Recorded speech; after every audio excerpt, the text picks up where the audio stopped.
বন্ধুরা, আজকে একটা নতুন গল্প নিয়ে আসলাম তোমাদের মাঝে। এটা সত্য এবং বাস্তব জীবনের ঘটনা।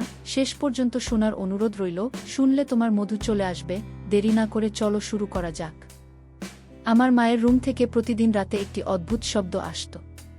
কিন্তু আমার বাবা তো মারা গেছে অনেক দিন আগে। তাহলে আমার মায়ের রুম থেকে প্রতিদিন এরকম ধরনের বাজে আওয়াজ আসে কেন?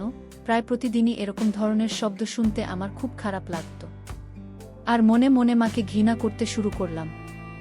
বাবা নেই, মা কার সাথে এমন জঘন্য কাজ করে জানার খুব আগ্রহ হলো। আর এই জন্য আমি একদিন রাতে আমার ঘরে লুকিয়ে রইলাম। তারপর আমি যা দেখতে পেলাম তাতে বন্ধুরা আমার মাথায় যেন আকাশ ভেঙে পড়ল। বন্ধুরা, গল্পটি অনেক ইন্টারেস্টিং। আশা করি শুনলে তোমরা অনেক মজা পাবে। তাহলে চলুন বন্ধুরা, গল্পটি শুরু করি। গল্পটি শুরু করার আগে বন্ধুরা, তোমাদের নিকট আমার ছোট্ট একটি অনুরোধ। দয়া করে তোমরা আমার চ্যানেলটি সাবস্ক্রাইব করে আমাকে সাপোর্ট করবে। বন্ধুরা, আমার নাম অনিকা শর্মা, থেকেই আমার ডাকনাম তিথি। সবাই আমাকে দিদি বলে ডাকে। আমার 10 বছর বয়সেই আমার বাবা এই পৃথিবী ছেড়ে চলে যান। বাবা কোনো একটা কাজে কলকাতায় গিয়েছিল। কয়েকদিন পরে সেখান থেকে খবর এল যে তিনি আর এই পৃথিবীতে নেই। সেখানে ভয়াবহ একটি আগুন লেগেছিল, যার কারণে তার লাশটুকু পাওয়া যায়নি। আমাদের জন্য এই খবরটা মাথায় আকাশ ভেঙে পড়ার মতো ছিল সবার মতো আমিও। আমার বাবাকে ভীষণ ভালোবাসতাম। আমার মা খুব সুন্দর দেখতে আর যুবতীদের মতো ছিল। বাবা মারা যাওয়ার পর দ্বিতীয় বিয়ের জন্য অনেক সম্বন্ধ এসেছিল, কিন্তু তবুও তিনি দ্বিতীয় বিয়ের জন্য না করে দিয়েছিলেন। এই ব্যাপারটা আমাদের পরিবারের সবাই একটু অবাক হয়েছিল, কারণ আমার মা তো বাবাকে ভালোবাসত না, উল্টে তার সাথে সারাক্ষণ ঝগড়া করত। বাবার কোনো ভালো চাকরি ছিল না, আর আমার মা একটা ধনী পরিবারের মেয়ে। দাদু আমাদের সংসারের পুরো খরচ চালাতেন, আর সারাক্ষণ আমার বাবার উপর চেঁচাতেন। আমার মা ও দাদুর সাথে মিলে বাবার উপর চেঁচাতেন। এসবের কারণে আমার বাবা ভীষণ কষ্টের মধ্যে থাকতেন। আমি প্রায়ই আমার বাবাকে লুকিয়ে লুকিয়ে কাঁদতে দেখতাম, আর সব সময় খুব টেনশনে থাকতে দেখতাম। কখনো কখনো বাবা আমায় বলতো, আমি তোকে ভীষণ ভালোবাসি, উত্তর কারণেই ঘর সংসার ছেড়ে কোথাও যেতে পারছি না। আমি বাবাকে বলতাম, এই পৃথিবীর সবথেকে ভালো বাবা তুমি। আর একজন মেয়ের জন্য বাবাই তার কাছে সবকিছু। সে তার বাবা আর যাই হোক না কেন, সেই তার সব। বাবা যখন আমাদের ছেড়ে চলে যান, সেই সময় আমি খুব ছোট। মাকে আমি ততটা ভালোবাসতাম না যতটা আমি আমার বাবাকে ভালোবাসতাম। ছোট ছিলাম, তাই এই কষ্টটা কোনো রকমভাবে আমি সহ্য করে নিয়েছিলাম। কিন্তু বাবার স্মৃতি আমার মনের মধ্যে গেঁথে গিয়েছিল। আমার অনেক সমস্যা ছিল, যার মধ্যে সবচেয়ে বড় সমস্যা হলো আমার কনফিডেন্সের অভাব। আমি কারো সামনে ঠিকভাবে কথা বলতে পারতাম না। বাবার এই অবস্থা দেখে আমি সব সময় হেজিটেশনে থাকতাম, কারো সাথে ঠিকভাবে মিশতে পারতাম না। আমি খুব কষ্ট করে স্কুলে পড়াশোনা করতাম। এখন আমি বিয়ে করছি, আমাকে প্রায় বাইরে যেতে হতো, মানুষের সাথে মিশতে হতো, তাদের সাথে কথা বলতে হতো। কিন্তু আমি তাদের সামনে এত নার্ভাস হয়ে যেতাম যে আমার হাত পা কাঁপতে থাকত। এতে সকলে অবাক হয়ে ভাবতাম যে একই রকম মেয়ে, যে ঠিকমতো কথা পর্যন্ত বলতে পারে না। সব সময় আমার মনে হতো যে আমি এই পৃথিবীতে একা, আমার কেউ নেই। কিন্তু আমার মায়ের জীবন বাবার মৃত্যুতে কোনো রকম প্রভাব পড়েনি। মা সবসময় সেজেগুজে থাকত, নিজের যত্ন নিত, মাঝে মধ্যেই বাইরে ঘুরতেও যেত। আমি এই সমাজ আর আমার মায়ের থেকে সব সময় দূরে থাকতে চাইতাম। সেই কারণে আমি বাড়িতে অতিথিদের জন্য যে ঘরটা বানানো হয়েছিল, সেই ঘরে সারাদিন চুপচাপ পড়ে থাকতাম। রাতেও আমি সেই ঘরে ঘুমাতাম। ঘরটা ছিল আমাদের মূল ঘর থেকে একটু দূরে, যা একেবারে নীরব ছিল। সেই ঘরের ছাদটা খারাপ হয়ে গিয়েছিল, যে কারণে বর্ষার সময় ঘরের ছাদ দিয়ে জল পড়ত। তাই একদিন আমার মা বলল যে আমি যেন ঘর ছেড়ে বাড়ির ভিতরে চলে আসি, কারণ বাড়িতে অনেক ঘর ফাঁকা আছে। তাই আমার বাইরে থাকার কোনো দরকার নেই। আমি ভিতরে আসতে চাইছিলাম না, কিন্তু বৃষ্টি হলে ঘরে জল পড়ে। এই একটা সমস্যার কারণে আমাকে ভিতরে আসতে হলো।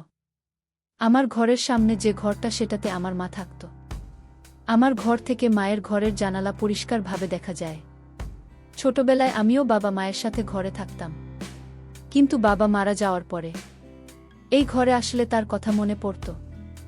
সেই কারণে আমি ঘর ছেড়ে বাইরের ঘরে থাকতাম। বাবার মৃত্যুর পরে আমি পুরো ডিপ্রেশনে ছিলাম। সেই কারণে আমি ডাক্তারের কাছে চেক আপ করাতে যেতাম।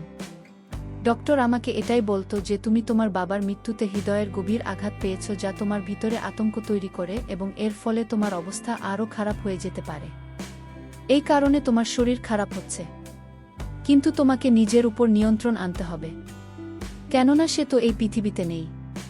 তোমাকে মানুষের সাথে মিশতে হবে, কথা বলতে হবে, কিন্তু তুমি যদি নিজের উপর কন্ট্রোল না রাখতে পারো, তবে তুমি মানুষের সাথে মিশবে কিভাবে? আর তুমি কি বা হবে কিভাবে? আমি নিজেই নিজেকে নিয়ে ভীষণ চিন্তায় থাকতাম। আমার বয়স এখন 20 বছর। আইন অনুযায়ী 18 বছর বয়সে আমি সাবালিকা হয়ে গেছি, কিন্তু আমি নিজের কাজ নিজে করতে পারতাম না। তবে এখন আমাকে নিজের কাজ নিজেই করতে হবে। নিজের ভালো মন্দের চিন্তা নিজেকেই করতে হবে। এমনিতেও মায়ের উপর আমি খুব একটা ভরসা করি না। বাড়ির ভিতরে আসার পর থেকে আমি একটা অদ্ভুত ব্যাপার লক্ষ্য করেছি যে প্রতিদিন আমার মনে হয় মায়ের ঘরে কেউ একজন আসে। প্রথম রাতে ভেবেছিলাম এটা আমার মনের ভুল, কারণ এই সময় মায়ের ঘরে কে থাকবে, তাই আমি এই ব্যাপারটার দিকে তেমন একটা গুরুত্ব দিলাম না। কিন্তু দ্বিতীয় রাতেও আমি নিজের কানে কোনো পুরুষের গলার আওয়াজ শুনতে পেলাম। যখন আমার ঘর থেকে বেরিয়ে মায়ের ঘরের কাছে গিয়ে দেখলাম তার ঘরে আলো জ্বলছে। এর মানে হলো আমার মা জেগে আছে। এরপরে আমি মায়ের ঘরের দরজায় টোকা দিলাম। কিছুক্ষণ পরেই মা এমনভাবে বাইরে বেরিয়ে এল যেন মনে হচ্ছে তিনি সবেমাত্র ঘুম থেকে উঠে এসেছে, অথচ তার মুখের দিকে ভালো করে লক্ষ্য করে দেখেন মনে হলো না যে তিনি ঘুমাচ্ছিলেন। আমি বললাম, তুমি যে ছিলে? মা বলল যে, তুই এটা জিজ্ঞেস করার জন্য আমাকে ঘুম থেকে উঠে আলি, আমার ঘুমটা নষ্ট করলি। এটা তোমার ঠিক হয় নাই। আমি বললাম, মা, আমার ঘুম আসছিল না, তাই জেগেছিলাম। তোমার ঘর থেকে একটা আওয়াজ শুনতে পেয়েছিলাম, তাই তো তোমাকে ডাকলাম। আমার কথা শুনে আমার মা বলল, তুই পাগল হয়ে যাসনি তো? কি সব ফালতু কথা বলছিস? আমি বললাম, তাহলে হয়তো তুমি ঘুমানোর সময় টিভিটা অফ করতে ভুলে গিয়েছিলেন, তাই আমি হয়তো তারই আওয়াজ শুনেছি। আর তুমি ঘুম থেকে উঠে এক্ষুনি টিভি বন্ধ করে বাইরে এলে আমার কথা শুনে আমার মা রেগে গেলেন। এদিকে মুখ ফসকে যা বলে ফেলেছি তাতে আমি লজ্জায় পড়ে গেলাম। মায়ের রাগ করা স্বাভাবিক, কারণ তার সঙ্গে আমার এভাবে কথা বলা উচিত হয়নি। যাই হোক, আমি মায়ের কাছে ক্ষমা চেয়ে নিলাম আর বললাম আর এরকম হবে না। সকালে মা কাজের জন্য বেরিয়ে গেল। তারপর সুযোগ বুঝে আমি মায়ের ঘরে গেলাম মায়ের সাথে রাতের বেলা। এইভাবে কথা বলা আমার উচিত হয়নি, তাই মনে মনে ভাবলাম আমি যদি মায়ের ঘরটা সুন্দর করে পরিষ্কার করি তাহলে মা খুশি হয়ে যাবে। এভাবে মায়ের ঘর পরিষ্কার করতে শুরু করলাম। প্রতিদিন যেভাবে ঘর পরিষ্কার করা হয় আমি সেভাবে মায়ের ঘর পরিষ্কার না করে ঘরটাকে খুব সুন্দর করে পরিষ্কার করতে চেয়েছিলাম। আমি সবেমাত্র ঘর পরিষ্কার করা শুরু করেছি, এমন সময় আমার হাতে এমন একটা জিনিস পেলাম যে তার সাথে মেয়েদের কোনো সম্পর্কই নেই। এটা শুধুমাত্র ছেলেরাই ব্যবহার করে। সত্যি বলতে কি, এটা বিবাহিত ছেলেরা ব্যবহার করে, আর তা আমার মায়ের ঘরে, তাও তার বিছানার তোশকের নিচে। আমি খুব অবাক হয়ে গিয়েছিলাম, কিন্তু আমি এ ব্যাপারে আমার মাকে জিজ্ঞেসও করতে পারবো না, কারণ জিনিসটা দেখে আমার লজ্জা লাগছিল। কিন্তু এই জিনিসটা মায়ের ঘরে কিভাবে এলো আমি খুব চিন্তা করতাম। হঠাৎ আমি বাড়ির বাইরের দরজায় যেন আওয়াজ পেলাম। আমি ভাবলাম হয়তো মা এসে পড়েছে, তাই ঘর পরিষ্কার না করে আমি তাড়াতাড়ি করে আমার ঘরে চলে এলাম। এরপরে আমি ঘর পরিষ্কার করার ব্যাপারটা আমার মাথা থেকে বের করে দিলাম। কয়েকদিন পরে আমি আমার মায়ের একটা সত্যি জানতে পারলাম। সেটা হলো আমার মায়ের ঘরে টিভি তো আছে, কিন্তু সেটা খারাপ চলত না। এই খবরটা আমাকে আমাদের বাড়ির চাকরানির বলেছিল। সে সপ্তাহে মাত্র একদিন করে কাজে আসত। সে আমাকে বলল যে এই টিভিটা তো অনেকদিন ধরে খারাপ হয়ে পড়ে আছে, তোমার মা টিভির মেকানিককে ডেকে দেখিয়েছিলেন, কিন্তু সে বলেছে যে এই টিভি ঠিক করতে অনেক টাকা খরচ হবে। তাই তোমার মা আর টিভিটা ঠিক করেননি। তিনি তো আমায় বলেছিলেন যে তুমি টিভিটা নিয়ে যাও, যদি ঠিক করতে পারো তাহলে তোমার বাচ্চারা দেখতে পারবে। আমি তাকে বলেছিলাম যে আমার বরকে বলব টিভিটা নিয়ে যেতে। আমি আমার বরকে কয়েকবার বলেছিলাম টিভিটা নিয়ে যেতে, কিন্তু আমার বর টিভিটা নিতে এলি না। সে একেবারে কুকুরের বাচ্চা মতো, কোনো কাজ করতে চাই না।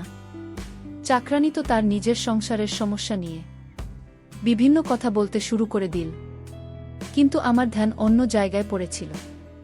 যদি টিভি খারাপই হয়, তাহলে তো আমার মা কি সেই রাতে টিভি চালায়নি? তাহলে মায়ের ঘর থেকে কিভাবে পুরুষ মানুষের গলার আওয়াজ আসছিল? তাহলে কি মা আমাকে মিথ্যে বলেছিল?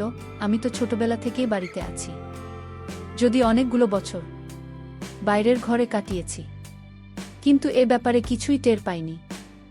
যখন আমি ভিতরের বাড়িতে এলাম, তখন এই সমস্ত জিনিস আমি জানতে পারলাম। আগে আমি বাইরে যে ঘরটায় থাকতাম, সেটা বেশ ছোট ছিল। সেখানে বাথরুমটা বাড়ির বাইরে, অনেকটা পিছনের দিকে। শীতকালে আমাকে বাথরুম করতে বাড়ির বাইরে যেতে হতো, যদিও বাড়ির ভিতরে এটা বাথরুম ছিল। কিন্তু মা কখনো আমাকে ভেতরের বাথরুম ব্যবহার করতে বলেনি।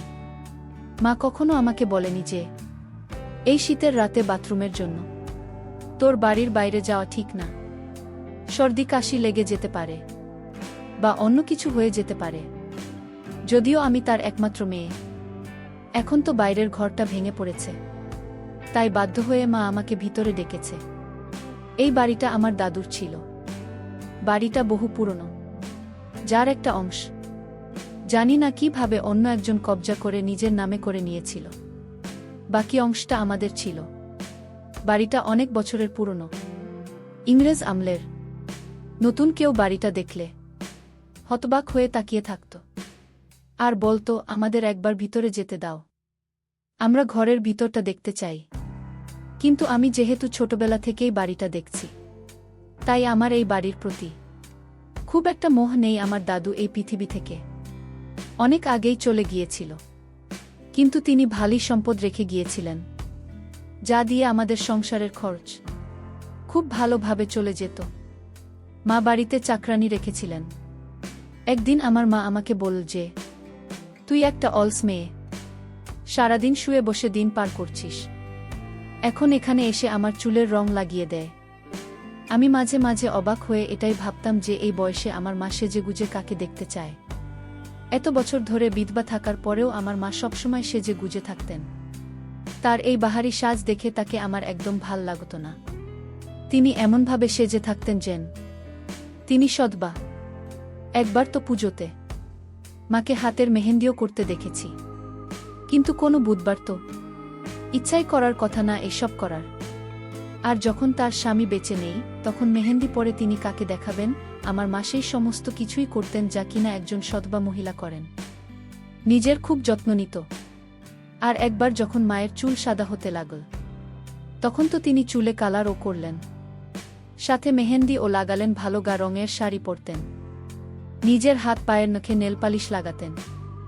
আমি একটা অবিবাহিত মেয়ে হয়েও নিজেকে এত খেয়াল রাখতাম না যতটা আমার মা নিজের খেয়াল রাখতেন। আমি শুনেছিলাম আমার মা আর বাবা প্রেম করে বিয়ে করেছিলেন, তাই তো ভালোবাসার টানে বড় লোকের মেয়ে আমার মা আমার গরিব বাবাকে বিয়ে করেছিলেন। না হলে দাদু এইসব বন্ধ কোনোদিনও মেনে নিতেন না। তিনি আগে সেনাবাহিনীতে ছিলেন এবং ভীষণ শক্ত মনের মানুষ ছিলেন। রাতে আবারও মায়ের ঘর থেকে আওয়াজ আসছিল। আমি কান লাগিয়ে শোনার চেষ্টা করলাম, এটা কিসের আওয়াজ? কিছুক্ষণ শোনার পরে আমার যেন মনে হল কোনো পুরুষ মানুষ কথা বলছে, আর আমার মা তার কথা শুনে হাসছিল আর লজ্জা পাচ্ছিল। কথা শুনে মনে হচ্ছিল যে লোকটা আমার মায়ের খুব প্রশংসা করছে, আর এতে আমার মা লজ্জা পাচ্ছে। আমি শিওর যে ভিতরে কোনো পুরুষ মানুষ আছে। যাই হোক, চুপ করে ঘরে এসে শুয়ে পড়লাম। কয়েকদিন পরে আমার বাবার বাৎসরিক কাজ। প্রথম থেকেই বাবার বাৎসরিক কাজের দিন আমার মন ভার হয়ে থাকত। মনে হতো যেন আজকে উনি আমাদের ছেড়ে এই দুনিয়া থেকে চলে গেছেন। বাবার বাৎসরিকের দিন সকালে দেখলাম মা সেজেগুজে বাইরে বেরিয়ে এল। মাকে সেদিন খুব রোমান্টিক মনে হলো। আমি মাকে বললাম, আজকের দিনে অন্তত সাদা কাপড় পরে আসতে পারতে। শুনেছি বিদ্যা সেজেগুজে থাকলে তাদের স্বামীর আত্মা কষ্ট পায়। মা বল, কি বলতে চাইছিস তুই? আমি বললাম, বাবা, রাজ বাৎসরিক কাজ, তাই আজকের দিনটা অন্তত নর্মাল ভাবে থাকো। তখন মা বলল, তোর বাবা অনেক দিন আগে মারা গেছে, তাই এখন এসব বাৎসরিক তার শরিক করে কোনো লাভ নেই। কিন্তু আমি বললাম, আমি প্রত্যেকবারের মতো কিছু গরিবকে সাহায্য করব। মা বলল, তাহলে তাই কর। আমি বললাম, তুমি কোথায় যাচ্ছ? মা বলল যে আমার এক বন্ধুর মেয়ের বিয়েতে যাচ্ছি। আমি বললাম, আজ তো তোমার স্বামীর বাৎসরিক কাজ, আর তুমি আজকে তোমার বন্ধুর মেয়ের বিয়েতে যাচ্ছ। মা বলল যে বাৎসরিক আজ প্রত্যেক বছর হয়, কিন্তু বিয়ে প্রত্যেক বছর হয় না। যে মারা গেছে তার জন্য আমি আমার এত ভালো বন্ধুকে কষ্ট দিতে পারবো না। তারা খুব বড়লোক, আর তারা শহরে থাকে। আমি তার বড় ছেলের সাথে তার বিয়ে দিতে চাই। এই সময় আমি মাকে বললাম, যখন তোমার বন্ধু জানতে পারবে যে তুমি তোমার বরের বাৎসরিক কাজের দিন সেজেগুজে বিয়ে খেতে গেছ, তখন তারা তোমার সম্বন্ধে কি ভাববে? তারা তো তোমাকেও মানুষ ভাববে। আমার কথা শুনে মা বলল, তুই ভীষণ বাজে হয়ে গেছিস। আমার সামনে তুই এত কথা বলছো কেন? খবরদার বলছি, এরপর তুই যদি আমার সামনে এই ধরনের বাজে কথা বলিস, তাহলে আমার থেকে খারাপ কেউ হবে না। তোর বাবা তো এরকম ছিল না। জানি না তুই কার মতো হয়েছিস। আমি বললাম, তিনি তোমার স্বামী, আর আমার বাবা ছিলেন।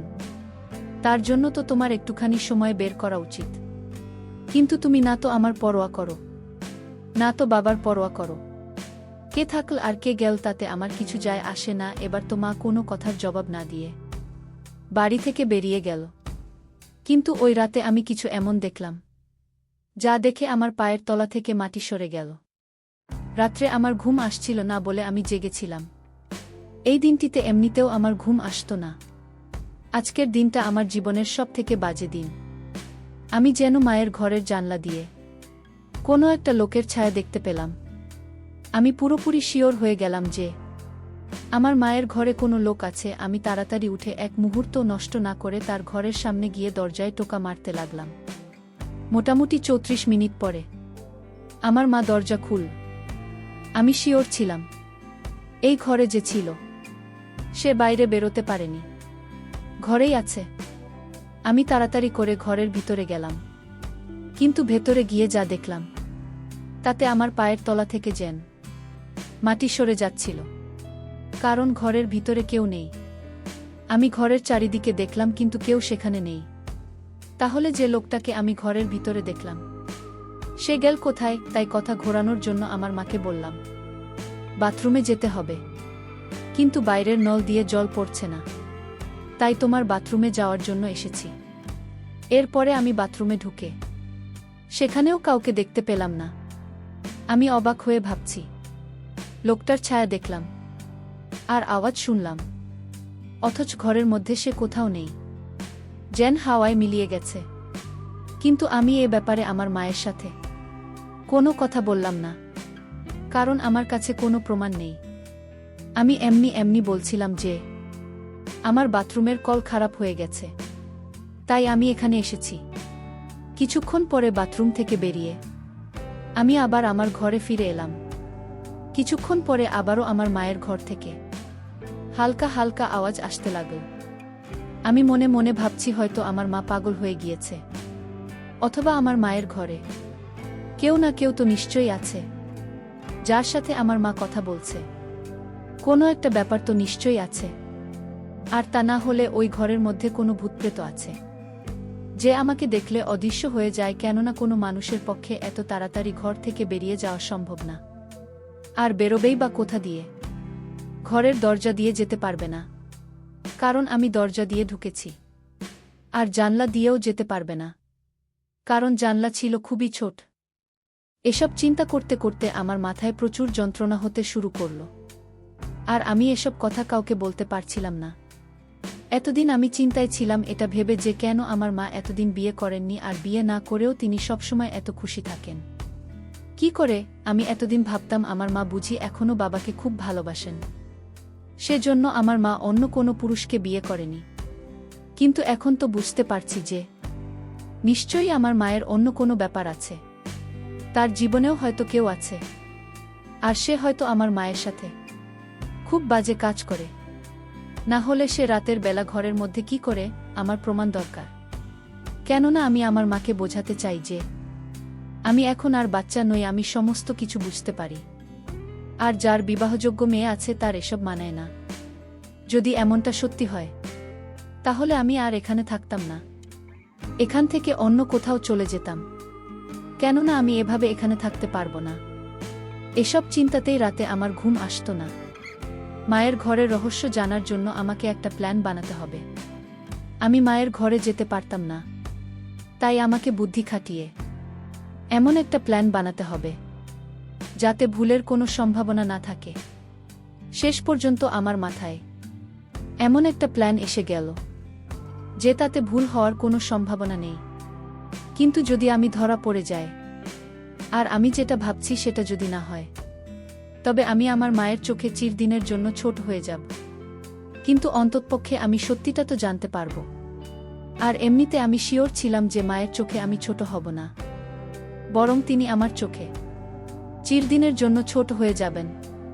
তাই আমি মনে মনে ভেবে নিয়েছি যে আমাকে কি করতে হবে। বিকেলবেলা আমি আমার মাকে বললাম যে আজ আমি আমার এক বন্ধুর বাড়িতে পড়তে যাব, আর আমি রাতে ওখানে থাকব। আমার মা বলল, ঠিক আছে, খুব ভালো কথা, মন দিয়ে পড়াশুনো করো। মনে হয় আমার মা খুব খুশি হয়েছিল যে আমি রাতে বাড়িতে থাকব না। যাই হোক, আমি বাড়ি থেকে বেরিয়ে গেলাম এবং কিছুক্ষণ পরে মাকে ফোন করে বললাম যে আমি আমার বন্ধুর বাড়িতে চলে এসেছি। যদিও আমি বাড়ি থেকে কোথাও না গিয়ে বাড়িতেই লুকিয়েছিলাম। আমার মা বলল, ঠিক আছে, সকালে ঘুম থেকে উঠে ধীরে সুস্থে বাড়িতে ফিরে আসিস, তাড়াহুড়োর দরকার নেই। কিন্তু আমি তো আমার বন্ধুর বাড়িতে যাইনি, আমি তো আমার মায়ের ঘরে লুকিয়ে আছি। আর এমন জায়গায় লুকিয়েছিলাম যে ঘরে মা কি করে সেটা আমি দেখতে পেলেও মা আমাকে দেখতে পাবে না। কিছুক্ষণ পরে মা ঘরে এসে সাজগোজ শুরু করল। এরপরে ঘরের মধ্যে এমন একটা ঘটনা ঘটল যেটা দেখে আমার পায়ের তলা থেকে মাটি সরে গেল। আমার মা অনেক কষ্টে মেঝেতে কার্পেট সরালো, কেননা কার্পেটটা খুব ভারী। কার্পেট সরানোর পরে তার নিচে যা দেখলাম সেটা দেখে আমার মাথা ঘুরতে লাগল। কার্পেটের নিচে একটা দরজা ছিল। আমার মা সে দরজা টেনে খুল, আর মা দরজা খোলার সাথে সাথে সেখান থেকে একটা লোক বেরিয়ে এল। আর লোকটা বেরিয়ে আসার সাথে সাথেই আমার মা তাকে খুব বাজে আচরণ করতে শুরু করল। এটা দেখে আমার নিঃশ্বাস বন্ধ হয়ে যাওয়ার মতো অবস্থা। আমার যেন মনে হলো যে আমি মাথা ঘুরে পড়ে যাব, কেননা ওই লোকটা আর কেউ না, সে আমার বাবা, যে কিনা অনেক বছর আগে মারা গিয়েছিল।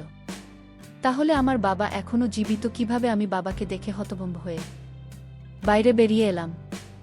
তারা দুজনে আমাকে দেখে অবাক হয়ে আমার দিকে তাকিয়ে রইল। আমি থাকতে না পেরে এগিয়ে গিয়ে বাবাকে ধরে খুব কান্নাকাটি করলাম। বাবা আমাকে কিছুক্ষণ আদর করে, তারপর জিজ্ঞেস করল, কেমন আছিস মা? আমি বললাম, বাবা তুমি বেঁচে থাকতেও মরা নাটক কেন করেছিলে? আমার বাবা বলল, সোনা মা, আমরা খুব গরিব ছিলাম, আমাদের কাছে কিছুই ছিল না, কিন্তু আমার একটা জিনিস ছিল, আর সেটা হলো আমার জীবন বীমা, যেটা আমার বাবা বেঁচে থাকতে আমার নামে করেছিলেন। সেই জীবন বীমার টাকা পাওয়ার জন্য এই দুনিয়ার সামনে আমাকে মরে যেতে হয়েছিল। আমি মরে গেলে জীবন বীমা থেকে 1 কোটি পাওয়া যেত। আমার কাছে আর কোনো অপশন ছিল না। তোর দাদুর সব কিছু বিক্রি করে শেষ হয়ে গেছিল।